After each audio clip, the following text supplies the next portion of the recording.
Muchas gracias. Para empezar, quiero dar las gracias por esta oportunidad. La verdad que es un verdadero privilegio poder compartir escenario con ustedes esta noche. La verdad que es un gran gusto. Hoy nos encontramos en San Pedro Pachá, que es donde se ubica Canal 6. Y para mí realmente es un gusto porque aparte de que guardo una raíz muy interesante, muy importante de aquí, son mis hijos. Mi esposa era de acá de San Pedro Pachá, era Medicenta Cres. Mis hijos pues son mitad cobaneros, mitad carchaenses, entonces me siento muy halagado de estar acá el día de hoy en San Pedro Pachá. Con relación del Centro Universitario del Norte, fue una tarea muy larga de un comité que se organizó en aquel tiempo para solicitar a la universidad la creación en aquel tiempo de la Escuela de Derecho. Pero la universidad tenía otros planes, quería regionalizar, descentralizar la educación superior, y de esa cuenta es que se inaugura el Centro Universitario del Norte en 1976. Y entonces yo tuve el orgullo y el privilegio de ser su primer director. Y lo que ustedes ven actualmente donde se ubica, pues es obra modesta de este servidor. Nosotros conseguimos una donación de 20 manzanas de terreno de parte de la municipalidad de Cobán, de la finca Sachamach, y de ahí vinieron los edificios, y en cuestión más o menos de año y medio nosotros empezamos a operar, a trabajar en el Centro Universitario del Norte. Originalmente estuvimos trabajando en el Instituto Normal Mixto del Norte, gracias a un acuerdo que tuvimos en ese tiempo con el profesor Mario René Aguilar Gutiérrez, el director de aquel tiempo. Bueno, entonces, doctor, cuéntenos, está como director del CUNOR, pero de pronto tiene que emigrar. Cuéntenos un poquito de esa fase. Bueno, recordémonos que en aquellas épocas, digamos en los 60, 70, 80, todos los que íbamos a la universidad éramos revolucionarios. Esa era una palabra que se hablaba y se respiraba, y era el ambiente educativo inclusive de las universidades, porque había un cansancio total respecto de las dictaduras, respecto de la problemática del gobierno, que desde aquellos tiempos era un tema muy particular. Entonces nos dice un dicho que los universitarios, cuando universitarios somos bomberos, y cuando profesionales, somos incendiarios cuando estudiantes, y bomberos cuando profesionales. De esa cuenta fue que nosotros nos involucramos muy seriamente en la problemática. En aquel tiempo, en el 79, se da la masacre en el 29 de mayo en Panzós, y tuvimos que participar muy arduamente para hacer una denuncia internacional respecto de cómo se habían dado esos hechos. Todo eso me fue armando una hoja de vida ante las autoridades del tiempo del Estado, y entonces ante una amenaza de muerte, pues la alternativa que tuve fue salir al exterior. En ese tiempo también entonces eran tachados de comunistas, ¿verdad? Sí, la verdad que para mí esa sería una panacea dentro de lo que es el pensamiento ideológico, porque a la fecha no tenemos ningún país comunista, y no logro entender por qué las personas todavía siguen refiriéndose a ese término, cuando el país comunista más grande del mundo es la China, y sin embargo es el país capitalista más grande del mundo. Digamos, si pudiéramos ver todos los aparatos que están en este momento en el estudio, les aseguro que todos van a decir made in China o hechos en China, porque la verdad que es así. Entonces yo creo que todo es relativo. Yo creo que los sistemas realmente que deben de prevalecer deben ser los sistemas donde verdaderamente haya una inclusividad de la población. Y a estas alturas del juego creería que las corrientes de la socialdemocracia, con los países escandinavos o inclusive Alemania en la época de Merkel, que también tomaron una política económica que se llama de socialdemocracia, que es cuando es más participativa la sociedad, más inclusiva, en donde los impuestos que paga la gente que gana mucha plata, pues son para programas de servicio social. La educación es gratis, la universidad es gratis, la salud es gratis, se dan viviendas baratos, y ahí no tenemos gente pobre, como ocurre en nuestro país, y particularmente en nuestro departamento, donde creo que el 70% de la población está en pobreza y el 58% en extrema pobreza. Pero vamos paso a paso, doctor. Bueno, le toca migrar. ¿Qué se siente ser migrante? Bueno, cuando usted está arraigado a su tierra, cuando usted cree que está haciendo bien las cosas en su tierra, pues es una verdadera frustración. Y sobre todo que tuve que viajar no a donde yo quería, sino que tuve que viajar a los Estados Unidos.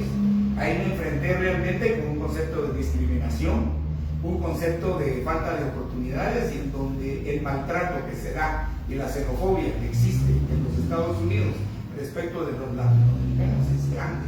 Entonces uno tiene que empezar a enfrentar retos, y la única manera de hacerlo es demostrar con trabajo, demostrar con academia, demostrar con estudios que nosotros también tenemos las mismas condiciones y las mismas calidades de ellos cuando las oportunidades se nos dan. Sin embargo, creo que esos primeros momentos fueron subsanados de a poco cuando tuve la oportunidad de poder ingresar de nuevo a la universidad, en donde estuve prácticamente del año 81 al año 85, estuve 6 años en la universidad de nuevo.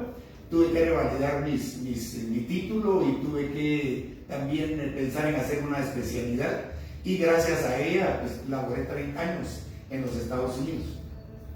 Bueno, felicitaciones, pero no fue fácil, ¿verdad? No fue fácil, pero estaba leyendo aquí en su hoja de vida, doctor, que también, estando allá en los Estados Unidos como un migrante, también empezó su lucha en favor de los migrantes.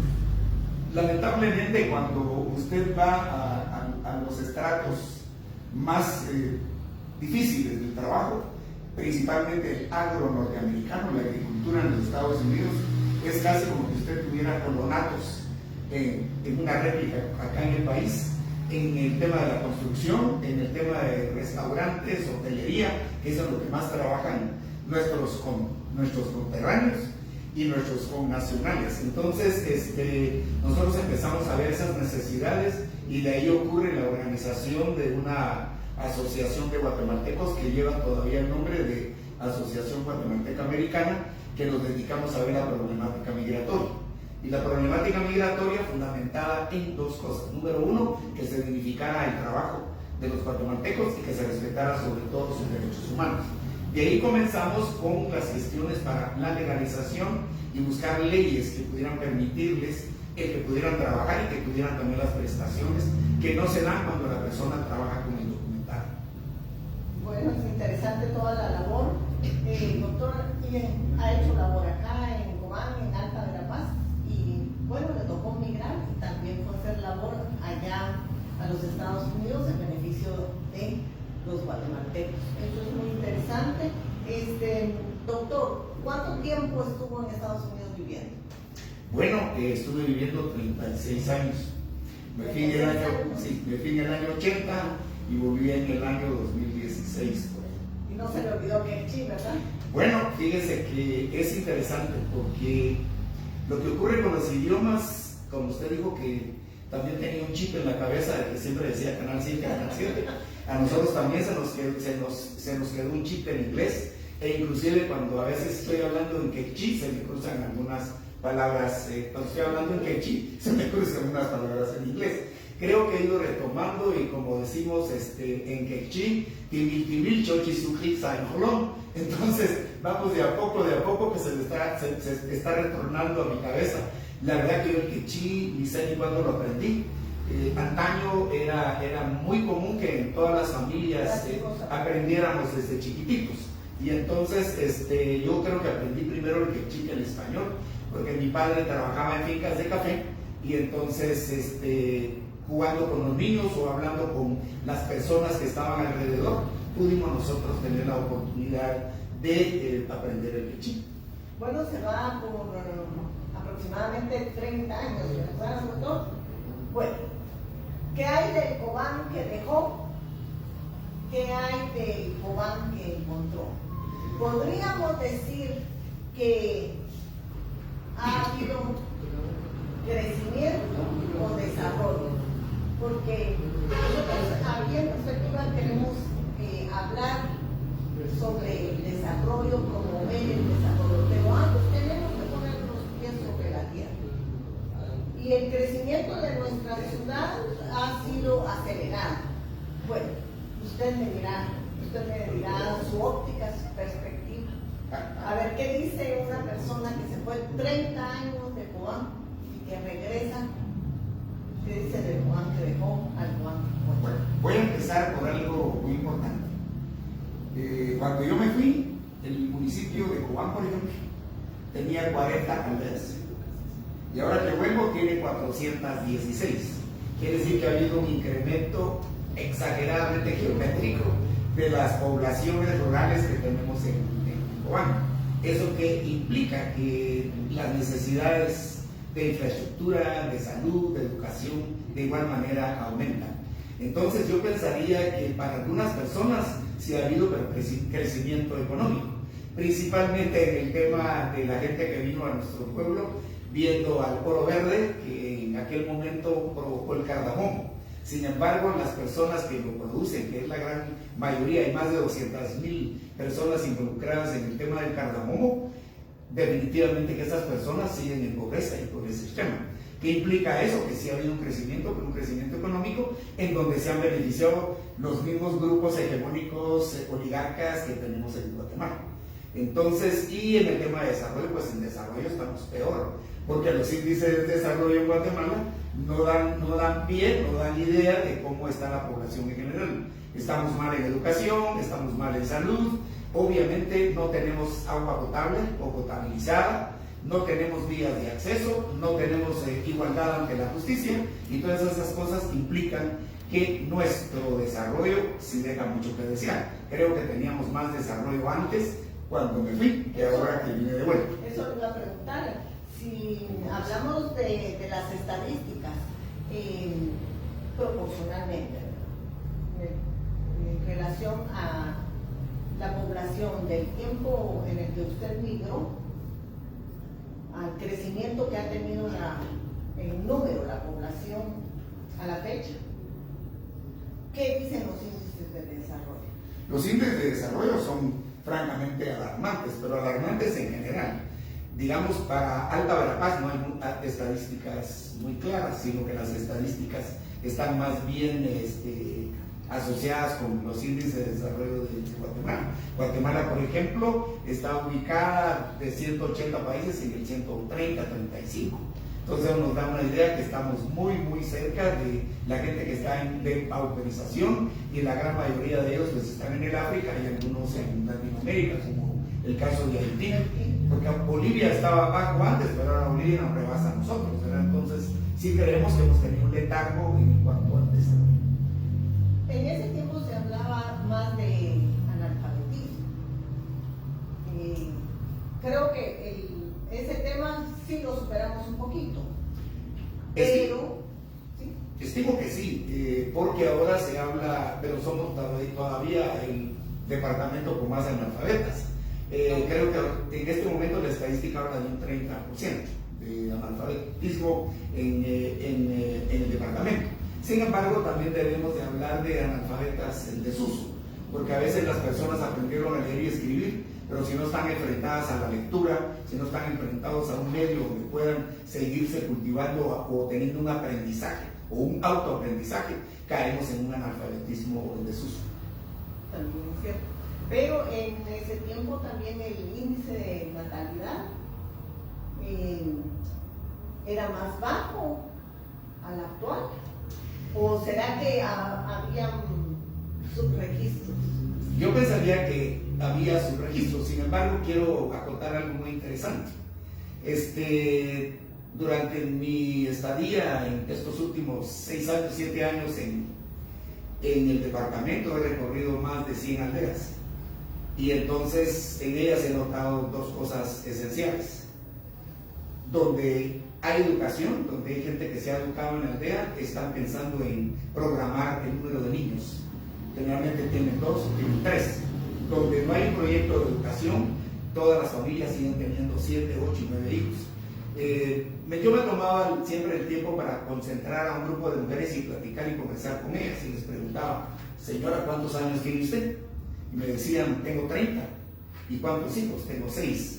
¿Y usted cuántos tiene? 37. ¿Cuántos hijos tiene? Tiene 9. Parecían viejitas de 50, 55 años. Un total desgaste por el tema de la maternidad. Y obvio, las madres están desnutridas y los niños también. Yo los ponía en fila y les decía, aquí hay 4 que están desnutridos y 3 que se salvan. Entonces, la estadística de desnutrición crónica en el área rural de nuestro departamento en particular es realmente alarmante. En comparación con la de la Guatemala que usted dejó. En comparación con la Guatemala que yo dejé, ¿por qué le voy a contar? Nosotros en el departamento dependíamos en los 80, 60, hasta el año 90, dependíamos del producto que era el café. Sí. Pero posteriormente, cuando hay una baja en los precios, el café desaparece y se quedan, digamos, las familias que estaban viviendo en las fincas, vivían en colonato, probablemente explotados en el contexto agrario, pero digamos, en las fincas había la posibilidad que las personas que quisieran sembrar podían sembrar la cantidad de tierra que quisieran, no había límites. Y entonces había colonos que sembraban más y obviamente tenían más comida. También tenían otros productos que se llaman de traspatio, o sea, alrededor de las viviendas, que tenían la posibilidad de tener más maneras de nutrirse. También tenían, digamos, en el contexto pecuario, había aves que también permitían una comida, una alimentación un poco distinta. Cuando venimos ahora, ha habido una restricción en la propiedad, hay menos propiedad, hay menos accesibilidad a la tierra y todas las personas ahora tienen la posibilidad de estar buscando cómo migrar, tanto a nivel de las áreas donde hay, por ejemplo, en este momento palma africana o palma de aceite, como le llamamos, o ganadería, o bien ante la dificultad de poderlo hacer acá, pues ahora migrar hacia los Estados Unidos. Bueno, y continuamos acá en su programa Perspectivas, lo dejamos en un momentito con una pausa.